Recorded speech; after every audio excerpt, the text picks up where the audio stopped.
ప్రజలకు అభివృద్ధి సంక్షేమ ఫలాలు అందించడమే వైసీపీ లక్ష్యమన్నారు ఎర్రగొండపాలెం వైసీపీ ఇన్ఛార్జ్ తాడిపర్తి చంద్రశేఖర్. నియోజకవర్గంలో ప్రజల సమస్యలను పరిష్కరిస్తూ అందుబాటులో ఉంటారన్నారు. నియోజకవర్గంలో సొంత పార్టీలో ఎలాంటి అసంతృప్తి లేదన్నారు. రాబోయే ఎన్నికలలో వైసీపీ గెలుపు ఖాయమంటున్న ఎర్రగొండపాలెం వైసీపీ ఇన్ఛార్జ్ తాడిపర్తి చంద్రశేఖర్తో మా ప్రతినిధి నరసింహారావు ఫేస్ టు ఫేస్. 2024 ఎన్నికల హడావుడి ఆంధ్రప్రదేశ్లో మొదలైనట్టు మనం చెప్పుకోవచ్చు. ఇందులో భాగంగానే ఇప్పటికే వైఎస్ఆర్ కాంగ్రెస్ పార్టీ అధిష్టానం నియోజకవర్గాలకి ఎమ్మెల్యే అభ్యర్థుల్ని కసరత్తు చేయడం జరిగింది. ఇందులో భాగంగానే ప్రకాశం జిల్లా ఎర్రగొండపాలెం వైసీపీ ఇన్ఛార్జిగా తాడిపర్తి చంద్రశేఖర్ని నియమించడం జరిగింది. ఇప్పటికే ఆయన నియోజకవర్గంలోనే ప్రజలకి దగ్గరవుతున్నారు. అంతేకాకుండా ఈ నియోజకవర్గంలో ప్రధాన సమస్యలు ఏంటి, ప్రభుత్వ సంక్షేమ పథకాలని ఎలా వాళ్ళకి దగ్గర తీసుకెళ్తున్నారు, వీటన్నిటిపైన మనతో మాట్లాడడానికి ఎర్రగొండపాలెం ఇన్ఛార్జ్ తాడిపర్తి చంద్రశేఖర్ గారు మనతో ఉన్నారు. ఆయన మాటలే ఉన్నాం. సార్, ఫస్ట్ మొదటిసారిగా ముందు మీకు కంగ్రాచులేషన్స్. అంతేకాకుండా కూడా ఈ నియోజకవర్గంలో ప్రధానమైనటువంటి సమస్యలు ఏంటి, ఈ సంక్షేమ పథకాలని మీ నియోజకవర్గ ప్రజలకి ఎలా చేరవేయబోతున్నారు? వైఎస్ఆర్ కాంగ్రెస్ పార్టీ కులం, మతం, ప్రాంతం అనేది భేదాలను చూపించకుండా రాష్ట్రంలో ఉన్నటువంటి అన్ని వర్గాలకి అర్హత ప్రాధాన్యంగా తీసుకొని ఏ రకమైనటువంటి దళారుల్ని లేకుండా ఎక్కడా ప్రోత్సహించకుండా ప్రజలకి కావలసినటువంటి మెరుగైన పథకాలను అందిస్తున్నటువంటి ప్రభుత్వం మాది. ఈ ప్రభుత్వం అందుకున్నటువంటి పథకాల సంఖ్యను ఒకసారి మనం గమనిస్తే గతంలో నా భూతో నా భవిష్యత్ అనే విధంగా ఆ పథకాలు అందినటువంటి నంబరింగ్ ఉంది అనేది వాస్తవం.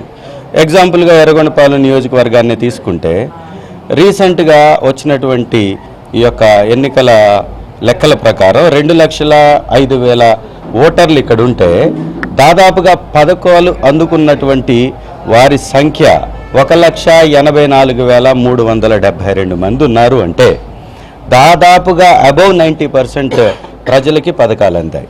ఇక్కడ కులాలతో సంబంధం లేదు, మతాలతో సంబంధం లేదు, ప్రాంతాలతో సంబంధం లేదు, పార్టీతో కూడా సంబంధం లేనటువంటి పరిస్థితి రాష్ట్రంలో నెలకొందని చెప్పడానికి ఇది బెస్ట్ ఎగ్జాంపుల్. ఇవాళ మీరు గమనించినట్లయితే తెలుగుదేశంకి పార్టీకి ఓటేసినటువంటి వారికి కూడా పథకం ఇచ్చామంటే మా పరిపాలన మీద మేము ఏ విధమైనటువంటి చిత్తశుద్ధితో పనిచేస్తున్నాం అనేది ప్రతి ఒక్కరికి అర్థమవుతుంది. గతంలో అలా కాదు, నీరు చెట్టు మట్టి అని కార్యక్రమాలు పెట్టుకొని జన్మభూమి కమిటీలు వేసుకొని ఆ 4-5 నాయకుల్ని ప్రోత్సహించి ఉన్నటువంటి వనరులను మొత్తాన్ని దోచిపెట్టి వారిని బలపెట్టి తప్పుడు ప్రచారాలు చేసుకుంటూ తప్పించుకు తిరిగేటటువంటి తెలుగుదేశం పార్టీకి ఇవాళ ఏ వ్యక్తికి సంబంధం లేకుండా, ఏ నాయకుడికి సంబంధం లేకుండా అర్హత ప్రాధాన్యతగా తీసుకొని పథకం అందిస్తున్నటువంటి మా ప్రభుత్వానికి పోలిక పొంతన ఎక్కడా కూడా వాళ్ళు పెట్టుకోలేనటువంటి పరిస్థితి ఉంది. కాబట్టి తెలుగుదేశం వాళ్ళు తప్పుడు ప్రచారంతో తప్పించుకుంటూ ఉంటారు. కానీ ప్రతిపక్షాలు మాత్రం ఈ రోజు ఉన్నటువంటి ప్రభుత్వం కానీ వైసీపీ కానీ వాలంటీర్ వ్యవస్థ ద్వారా పథకాలు కూడా అర్హుడైనటువంటి పేదలకు అందట్లేదు, దళాలకు అందని చెప్పి ఆరోపణలు చేస్తున్నారు. ఈ ఆరోపణలు మీరు ఎలా ప్రజల్లో తిప్పికొడతారు? అబద్ధాలు మాట్లాడడం అనేది అలవాటుగా మార్చుకున్నటువంటి తెలుగుదేశానికి సంబంధించిన కొన్ని మీడియాల్లో వచ్చేటటువంటి వార్తల్ని ప్రజలు కూడా పట్టించుకోవట్లా. ఆ పత్రికల్ని కొననటువంటి పరిస్థితి, ఆ ఛానల్ని చూడనటువంటి పరిస్థితి. ఇవాళ మీరు నేను చెప్పినటువంటి నంబర్ తప్పైతే ఖచ్చితంగా వారిని బయట పెట్టమనండి. నేను సవాల్ విసురుతున్నా. తెలుగుదేశం ప్రభుత్వ హయాంలో 700 ఇళ్ళు ఇస్తే ఇక్కడ 1700 ఇళ్ళని ఇచ్చినటువంటి పరిస్థితి. దాదాపుగా సొంత స్థలంలో కట్టుకున్న వారిది కానీ లేదా స్థలాలు సేకరించి ఇచ్చినటువంటి ఇంటి నిర్మాణాలను కానీ ఒకసారి గమనిస్తే 3,500 పైచిలకు ఇంటి నిర్మాణాలు కంప్లీట్గా సాగుతున్నాయి. అలాంటి పరిస్థితి గతంలో ఉందా? 700 ఇళ్లే వాళ్ళు ఇచ్చింది. ఉద్యోగాల కల్పన కూడా చూడండి. మీ గ్రామంలో ఉన్నటువంటి బిడ్డలకి ఆ గ్రామంలోనే సచివాలయ వ్యవస్థను తీసుకొచ్చి అక్కడ ఉద్యోగాలు ఇచ్చింది వాస్తవమా కాదా? రైతు భరోసా కేంద్రాల ద్వారా ప్రజలకు కావాల్సినటువంటి, రైతులకు కావాల్సినటువంటి విత్తనాలు నాణ్యమైనటువంటి వాటిని ఇవ్వడంతో పాటు ఎంత పంట వేశారు ఆ పంటకు కావాల్సినటువంటి బీమాను కూడా ఉచితంగా ప్రభుత్వం ఇస్తుంది. ఈ భారతదేశ చరిత్రలో ఏదైనా ఉచితంగా బీమా ఇచ్చేటటువంటి ఒక్కటంటే ఒక ప్రభుత్వం ఉందా? ఇంక్లూడింగ్ కేంద్రంలో పరిపాలిస్తున్నటువంటి బీజేపీ పాలిత రాష్ట్రాలను కూడా ఒకసారి గమనించండి. ఇవాళ బిజినెస్లో కూడా మీరు గమనించినట్లయితే బిజినెస్లో కూడా జిఎస్డిపి గ్రోత్ రాష్ట్రంలో దేశంలోనే నంబర్ 1 స్థానంలో 11.43% ఉంది. దేశ జీడిపి 8.7, అంటే దానికంటే 3 పర్సెంట్ అధికంగా జిఎస్డిపి ఉంది. తలసరి ఆదాయం 1,60,000 నుంచి 2,15,000 పెరిగింది. ఇవన్నీ గణాంకాలు, ఆర్బీఐ చేస్తున్నటువంటి నివేదికలు, అలాగే కాగిచ్చేటటువంటి నివేదికలు, కేంద్రంలో ఉన్నటువంటి వ్యవస్థలు ఇచ్చే నివేదికలను చూస్తే వాళ్ళ కళ్ళు తెరుచుకుంటాయి. వారు తెలిసినా కూడా చెప్పుకోలేనటువంటి పరిస్థితి. అంతేకాకుండా కూడా రాజకీయ అంశాలు చూస్తే బాలినేని శిష్యుడిగా తాడిపత్రి చంద్రశేఖర్ ఉన్నారు. పట్టుబట్టి నియోజకవర్గం సీటు ఇప్పించాము, గెలుస్తామని చెప్పేసి ధీమా వ్యక్తం చేస్తున్నారు. దీనిపై మీరేమంటారు? అంతేకాకుండా మీ అధిష్టానం ఇచ్చినందుకు మీరేం చెప్పబోతున్నారు? ముందుగా నాకు ఈ సీట్ రావడానికి కారణమైనటువంటి ప్రతి ఒక్కరూ, మరీ ముఖ్యంగా బాలినేని వాసన్న గారు నాకు ఈ అవకాశాన్ని కల్పించడంలో వారు చాలా ఇంపార్టెంట్ పాత్రను పోషించి నాకు వచ్చేలాగా చేసింది వాస్తవము. వారు నమ్మి నాకు ఈ అవకాశాన్ని కల్పించినందుకు వారి కృతజ్ఞతలు. అలాగే ఇచ్చినటువంటి పార్టీకి, మా అధ్యక్షుల వారికి కూడా కృతజ్ఞతలు. నాకు అప్పచెప్పినటువంటి బాధ్యతని తూచా తప్పకుండా ఖచ్చితంగా గతం కంటే మిన్నటువంటి విజయాన్ని తీసుకొచ్చి నేను గెలిపించగా ఇస్తాను. ఖచ్చితంగా వారి ఆశీస్సులు, వారి ఆశీర్వాదాలు, వారి యొక్క మార్గంలో నడిచి ఖచ్చితంగా గెలుపుని, బ్రహ్మాండమైనటువంటి గెలుపుని తీసుకురావడానికి మేము సిద్ధంగా ఉన్నాం. ఓకే. అంతేకాకుండా కూడా మీ యాక్చువల్గా వైసీపీ పార్టీకి యాక్చువల్గా ప్రతిపక్షాల నుంచి ఒత్తిడి ఉండదు, ప్రతిపక్షాల నుంచి విమర్శలు ఉంటాయి. కానీ మీకు సొంత ఇంటి నుంచే కొంత ఇబ్బందులు కలుగుతున్నట్టుంది. దాన్ని ఎలా ఫేస్ చేస్తారు? వాళ్ళని ఎలా బుజ్జగిస్తారు? అసంతృప్తిని ఎలా కలుపుకోపోతారు? ఎర్రగొండపాలెం గడ్డ వైఎస్ఆర్సీపీ అడ్డ. ఈ చంద్రశేఖర్ వచ్చినా ఇంకొకరు వచ్చినా స్వాగతిస్తారు ఇక్కడ.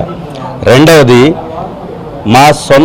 మా పార్టీలో ఎలాంటి లుకలుకలు, ఎలాంటి అనిశ్చితి లేదు. ఇది తెలుగుదేశం వారు కల్పించేటటువంటి ఒక అభూతమైనటువంటి కల్పన తప్ప ఇక్కడ ఎవరి మధ్యలో ఆధిపత్య పోరు లేదు. అందరూ సమన్వయంతో చేయడం వల్లనే గతం కంటే బ్రహ్మాండమైనటువంటి సభలు మేము నిర్వహించగలుగుతున్నాం. ఒక్కొక్క మండలంలో సభ పెడితే 5,000 పైచిలకు వస్తున్నారంటే ఇది మండల సభ లేదా నియోజకవర్గ సభ అని ఆశ్చర్యపోతున్నటువంటి పరిస్థితి ఉంది. ఇవాళ మీరు చూడండి, ఇక్కడ ఎర్రగొండపాలెం మండలానికి సంబంధించినటువంటి సభ జరుగుతుంటే ఇక్కడ ఉన్నటువంటి నాయకులందరూ ఇక్కడే ఉన్నారు. అతి ముఖ్యమైనటువంటి నాయకులు, ఎర్రగొండపాలెన్ని ఇంత బలంగా నిలబెట్టినటువంటి నాయకులు ఇక్కడే ఉన్నారు. ఇక్కడ ఎవరి మధ్యలో ఏ రకమైనటువంటి పొరపచ్చాలకు తావే లేదు. గతంలో చేసినటువంటి నాయకులు కానీ, ఇప్పుడున్నటువంటి నాయకులు కానీ అందరూ సహకరించబట్టే ఇంత గొప్ప కార్యక్రమాలు మేము చేయగలుగుతున్నాం. స్వపక్షంలో ఏ రకమైనటువంటి ఇబ్బంది లేదు. ప్రతిపక్షంలో నిలబడలేనటువంటి పరిస్థితిలో వాళ్ళు ఉన్నారు కాబట్టి వాళ్ళ గురించి చెప్పుకోలేరు. వాళ్ళు చెప్పడానికి ఏమీ లేదు కాబట్టి మా మీద బురద జల్లేటటువంటి ప్రయత్నం చేస్తారు. అంతే తప్ప దానిలో ఎలాంటి వాస్తవం లేదు. 2009లో డీలిమిటేషన్ అయిన తర్వాత ఇప్పటి వరకు కూడా వైసీపీఏ గెలుచుకుంటూ వస్తుంది. అంటే ఈ నియోజకవర్గంలో అభివృద్ధి, నియోజకవర్గంలో ఇప్పుడు వెలిగొండ ప్రాజెక్టు ప్రధానంగా ఉంది. ఇప్పటికే 2 దఫలుగా రేపు ఆ వెలిగొండ ప్రాజెక్టు పూర్తి అవుతుందా? ఈ నియోజకవర్గం ప్రజలకి తాగునీరు, సాగునీరు ఇవ్వబోతున్నారా? ఈ నియోజకవర్గం ప్రజలు చాలా మంచి వ్యక్తిత్వం కలిగినటువంటి వారు. వైఎస్ఆర్ గారు ఇక్కడ ప్రజల యొక్క ఆకాంక్షని గమనించి ఇక్కడ ఉన్నటువంటి తీవ్రమైనటువంటి సమస్య అయిన తాగుతో పాటు సాగు, బ్రహ్మాండమైనటువంటి స్థలాలు ఉన్నాయి. ఇక్కడ అద్భుతమైనటువంటి వాతావరణం ఉంది.